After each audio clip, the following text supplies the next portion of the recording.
अब ये सारे बड़े बड़े कवि थे और इन्होंने बहुत बड़ी बड़ी बातें करी और समाज की, देश की, दुनिया की समस्याओं की बातें करी। अब जो इन्होंने बिल्कुल नहीं किया वो मैं करूंगा। बढ़िया। हाँ, इन्होंने सबने कविता सुनाई, मैं तो अपना रांडी रोने सुनवाऊंगा। हाँ, मेरे पास कोई कविता विता नहीं है, रांडी रोने है वही सुनाता हूँ। हर जगह मेरे साथ परेशानियां आती है।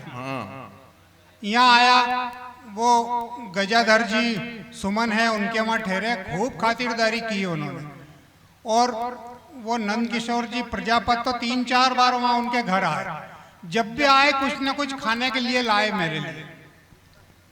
कभी फल फ्रूट लेके आए एक बार, फिर दूसरी बार आए एक दूध का गिलास भर के लिए आए, फिर थोड़ी देर बाद आए काजू बादाम की एक ट्रे लेके आ गए, बोले आप नाश्ता करो। मैं बड़ा अभिभूत हो गया, मैंने कहा यार कितनी खातिरदारी हो रही है मेरी, कैसे अच्छे लोग हैं। पर वो तो बाद में पता चला, वो जब मेरे कमरे से बाहर निकले तो मेरा दरवाजा लगाने के लिए, कमरे का दरवाजा लगाने के लिए उनके पीछे पीछे गया। उनको पता नहीं कि मैं आ रहा हूँ पीछे। वो कमरे के बाहर निकले और अपने साथ वाले से बोले यार इसको जितना खिला सको खिलाओ पिलाओ ताकि इसमें थोड़ी जान आ जाए। ताकि ये शाम को अपने कार्यक्रम में काम आ जाए। नहीं तो कहीं ऐसा नहीं हो कि ये कार्यक्रम के पहले ही काम में आ जाए। तो लोगों को मेरे बारे में ऐसी चिंताएं रहती है, फिक्र रहती है। यहाँ बैठा था तो सुरेश अलवेला जी मेरे 3-4 बार नाक पे हाथ रखे, बोले है कि गया। अब रांडी रोने सो रहा हूं, उसके पहले एक बात कह दूं कि मैं जब तक माइक पर खड़ा रहूं, हालांकि ज्यादा देर खड़ा नहीं रहूंगा, रह भी नहीं सकता, पर जितनी देर भी खड़ा रहूं आपके चेहरे पे हंसी होना चाहिए, मुस्कान होनी चाहिए। ये टेंशन वाली बात नहीं है, ये उखाड़ दो पछाड़ दो फाड़ दो वो वाला काम मैं नहीं करूंगा। आप बिल्कुल मस्ती के मूड में रहे, हंसी के मूड में रहे। मुझे हंसते हुए चेहरे देखना बहुत अच्छे लगते हैं। सूमड़े चेहरे मेरे को बिल्कुल बर्दाश्त नहीं। मेरी आंख के सामने कोई सूमड़ा चेहरा तो आना ही नहीं चाहिए, और इसीलिए मैं कभी आईने में नहीं देखता। बढ़िया बढ़िया बढ़िया। मुझे बर्दाश्त ही नहीं है कि मेरी आंख के सामने कोई सुमड़ा चेहरा आ जाए। और मेरी खुशकिस्मती है कि आज मेरे सामने इतने सारे हंसते खिलखिलाते चेहरे हैं। आपके सामने तो मैं हूं ही। एक माला आपको पहना देता हूं, फिर पता नहीं मौका मिले ना मिले। पहनाना नहीं भैया, चढ़ाना कहते हैं इसको। चलो चढ़ गई माला तो। अब बांस वांस लेके मत आ जाना कोई।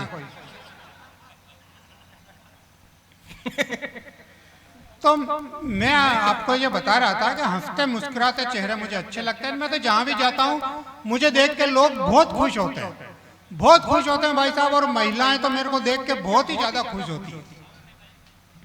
वो इसलिए खुश होती है कि वो सोचने लगती है कि देखो रे भगवान की कितनी कृपा हुई, भगवान का लाख लाख धन्यवाद करती है वो कि हे प्रभु तेरी कितनी दया हुई जो तेने हमें ऐसा पति हमें नहीं दिया, नहीं तो कैसे जिंदगी निकलती।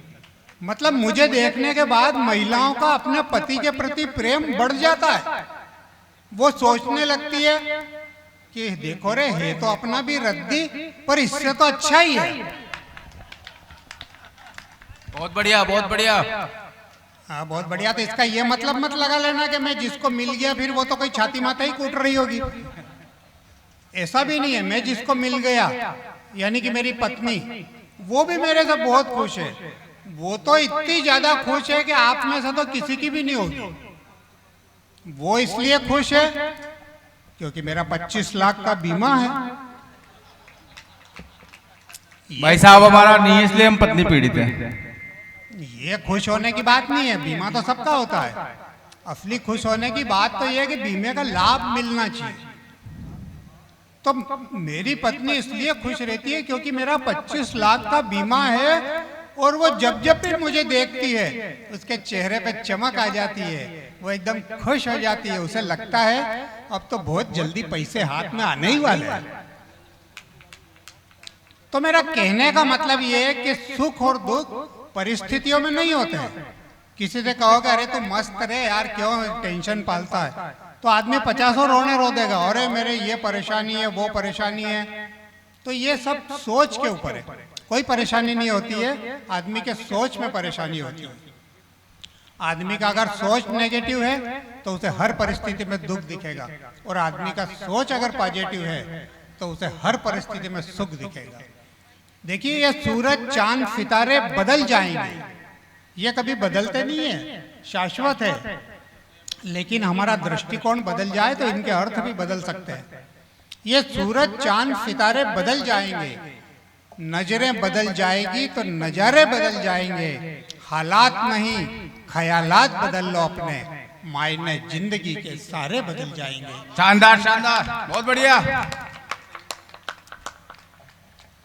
तो मेरा कहने का मतलब है कि हौसला आदमी का कभी टूटना नहीं चाहिए। हौसला जीने का जो कदम दर कदम रखता है, पराए गम से जो आंख अपनी नम रखता है, खुल के ठहाके लगा सकता है बस एक वही जो अपने सीने में गम छुपाने का दम रखता है। क्या बात है, क्या बात है। सीने में गम हाँ, ये थोड़ी बहुत अच्छी बातें थी जो मैं कह दी। अब अपनी रांडी रोना शुरू करता हूँ।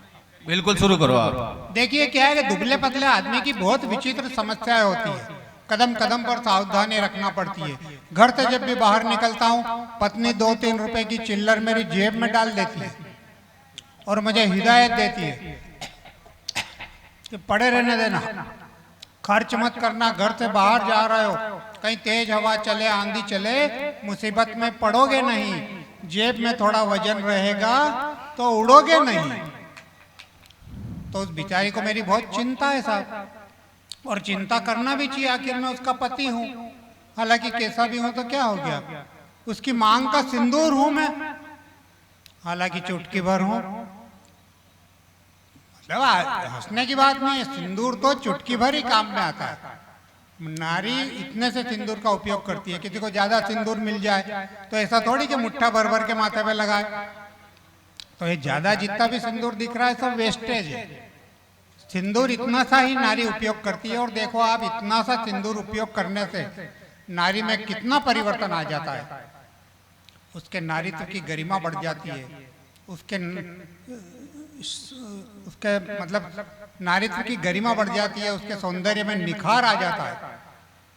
पर नारी एक जगह और सिंदूर का उपयोग करती है, अगर बात आपको अच्छी लगे तो समर्थन करना। स्वागत स्वागत। कि चुटकी भर सिंदूर की लाली सुहागन के मुखड़े का नूर बढ़ा देती है।